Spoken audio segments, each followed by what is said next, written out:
You are watching an AIDS Meds and Pause video from the 16th Conference on Retroviruses and Opportunistic Infections in Montreal. Hello, this is Tim Horn. I am the editor-in-chief of AIDSmeds.com at the 16th Conference on Retroviruses and Opportunistic Infections in Montreal. I have the great pleasure of being here with Sharon Hillier, who is with the University of Pittsburgh School of Medicine.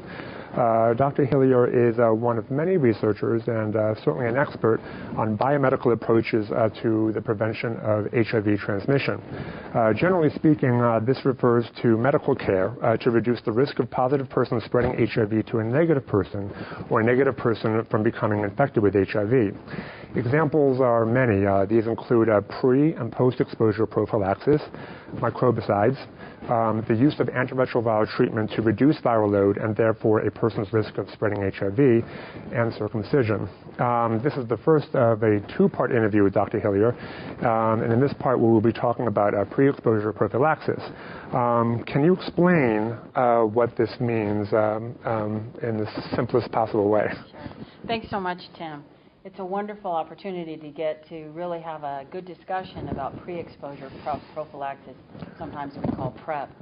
The notion of pre-exposure prophylaxis is really that we use antiretroviral agents that are active against HIV, either taken orally as pills or vaginally or perhaps even rectally to interrupt transmission of HIV from an infected person to an uninfected person. Mm-hmm. I think many people don't know right now we're in the midst of an explosion of PrEP studies, as they're called, or prevention trials using these antiretrovirals. And so right now there are either ongoing or planned about 7 trials, including over 20,000 people all around the United States and Europe, Asia, and South America. The studies are really exciting because they're looking at prevention in intravenous drug users, men who have sex with men, high-risk women, low-risk women, and even serodiscordant couples. We're also looking at oral agents as well as microbicide gels containing antiretrovirals. Mm-hmm. Mm-hmm. And can you tell us, what are some of the data that we're going to be waiting for from those trials? And when do you anticipate that we might be get the first glimpse from some of those studies? The only study that's been completed to date was a safety study of about 1,000 people, about 1,000 women in Africa.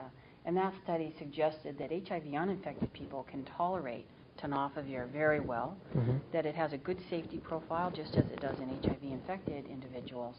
And that was a study where we didn't have much HIV acquisition, but it suggested that there was a little trend towards a benefit. That is, people who took tenofovir had a slightly decreased risk. In the United States later this year, we'll have the first release of the U.S. safety data.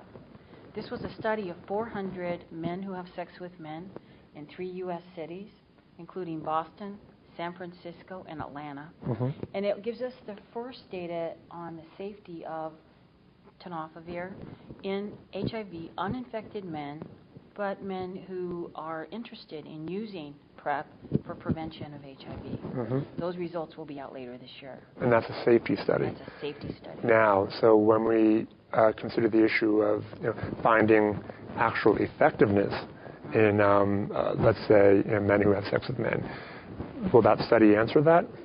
No. That study will only give us safety information. We're going to have to be patient and wait a little bit more to get the effectiveness data. The first effectiveness data in men who have sex with men will probably be available in 2011, maybe 2012, maybe a little sooner. As you know, many of these studies get started and they keep running until the monitoring committees decide that enough data is there. So it could stop, the first MSM study could stop as early as this year, if in fact the benefit is huge, could likely go to 2010. The other studies for intravenous drug users and high and low risk women, probably we won't have the answers till 2012. Okay. So we have to wait another 3 years. Okay, okay. So we're a little far off in terms of understanding the efficacy of that. All right, well then I guess within that context though, I think there's still this a lot of discussion going on right now regarding are we in fact ready for PrEP? in the United States? Are we in fact ready for PrEP throughout the world? So I think that, I guess that raises a couple of questions, which is that number one, I guess when we're looking at public health, especially within the U.S., like, are we ready for PrEP? What's the issue with cost? I mean, who's going to be paying for this? Is Medicaid and Medicare going to pay for this? Is private insurance going to pay for this? I think that's one of the big questions out there. So I'm wondering if you could comment on that. Well, before we even think about rolling out PrEP and who's going to pay for it, we have to understand that the studies of PrEP that are ongoing, because they're clinical trials where we don't know there's a benefit yet, the populations have been highly selected to exclude people who maybe have a little renal insufficiency, or maybe who don't have any kind of hepatitis or other liver disease. The studies to date have excluded pregnant or breastfeeding women, or young women who are at risk of becoming pregnant, adolescents. These are all really important risk groups. So in my view, even when we get our first answer, we're going to need a lot more information to understand how to ensure that these interventions could be safe in these other populations. Okay. And on that level, I guess, I think generally speaking, it's like, isn't it possible that people at the highest risk for HIV, including in the United States, the ones who are typically and already falling through the cracks of the healthcare system, it's like, is it possible that they won't be able to access PrEP just because they're not on that avenue to receive it through healthcare? It's exactly the reason I think in order to really make prevention work, we're going to have to somehow marry prevention and treatment services. When we have active agents that are going to be useful for prevention of HIV, the common gateway for prevention and treatment is going to be voluntary counseling and testing.